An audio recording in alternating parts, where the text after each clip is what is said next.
தந்தை,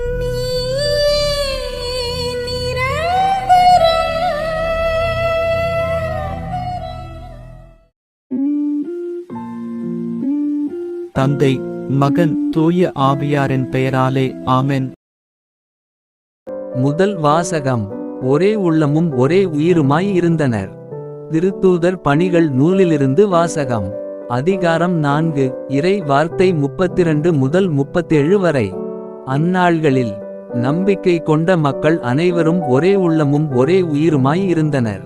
அவர்களுள் எவரும் தமது உடைமைகளை தம்முடையதாக கருதவில்லை, எல்லாம் அவர்களுக்கு பொதுவாய் இருந்தது. திருத்தூதர் அனைவரும் ஆண்டவர் இயேசு உயிர்த்தெழுந்தார் என மிகுந்த வல்லமையோடு சான்று பகர்ந்து வந்தனர். அவர்கள் அனைவரும் மக்களின் நல்லெண்ணத்தை மிகுதியாக பெற்றிருந்தனர்.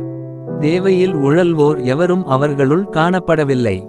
நிலப்புலங்களை அல்லது வீடுகளை உடையோர் அவற்றை விற்று அந்த தொகையை கொண்டுவந்து திருத்தூதருடைய காலடியில் வைப்பர். அது அவரவர் தேவைக்கு தக்கவாறு பகிர்ந்து கொடுக்கப்படும். சைப்பிரசு தீவைச் சேர்ந்த யோசேப்பு எனும் லேவியர் ஒருவர் இருந்தார். இவருக்கு திருத்தூதர்கள் ஊக்குவிக்கும் பண்பு கொண்டவர் என்று பொருள்படும் பர்னபா என்னும் பெயரை கொடுத்திருந்தார்கள்.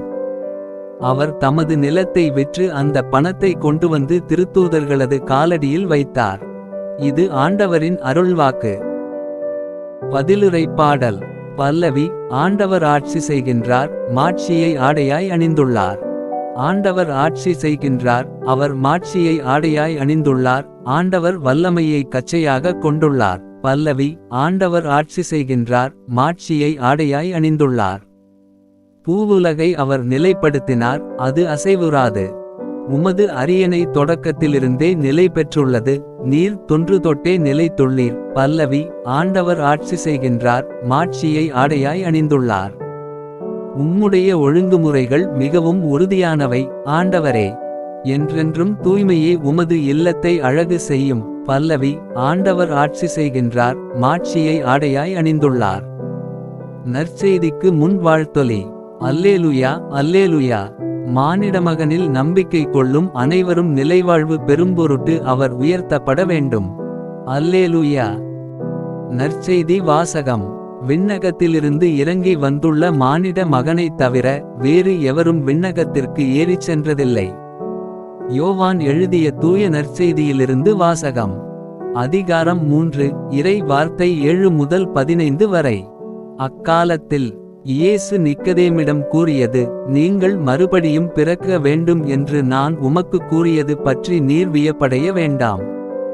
காற்று விரும்பிய திசையில் வீசுகிறது, அதன் ஓசை உமக்கு கேட்கிறது. ஆனால் அது எங்கிருந்து வருகிறது என்றும் எங்கு செல்கிறது என்றும் உமக்கு தெரியாது.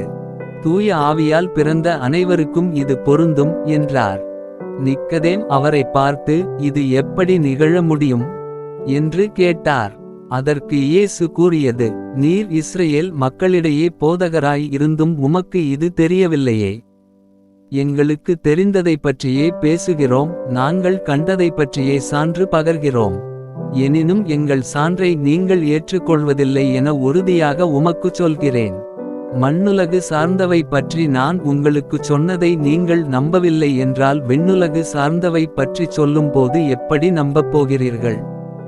விண்ணகத்திலிருந்து இறங்கி வந்துள்ள மானிட மகனைத் தவிர வேறு எவரும் விண்ணகத்திற்கு ஏறிச் சென்றதில்லை. பாலை நிலத்தில் மோசேயால் பாம்பு உயர்த்தப்பட்டது போல மானிடமகனும் உயர்த்தப்பட வேண்டும். இது ஆண்டவரின் அருள்வாக்கு. உங்களுடைய பிரார்த்தனைகளையும் வேண்டுதல்களையும் நாளைய திருப்பலியில் ஒப்பு கொடுக்க விரும்புவோர் கீழ்காணும் மெயில் ஐடிக்கு உங்கள் வேண்டுதல்களை அனுப்பவும் அல்லது வீடியோவின் கீழ் கமெண்ட் செய்யவும். பிதா, சுதன், பரிசுத்த ஆவியின் பெயராலே ஆமென். தின பிரார்த்தனைகளுக்காக லைக், சப்ஸ்கிரைப் மற்றும் பெல் ஐகானை கிளிக் செய்யவும்.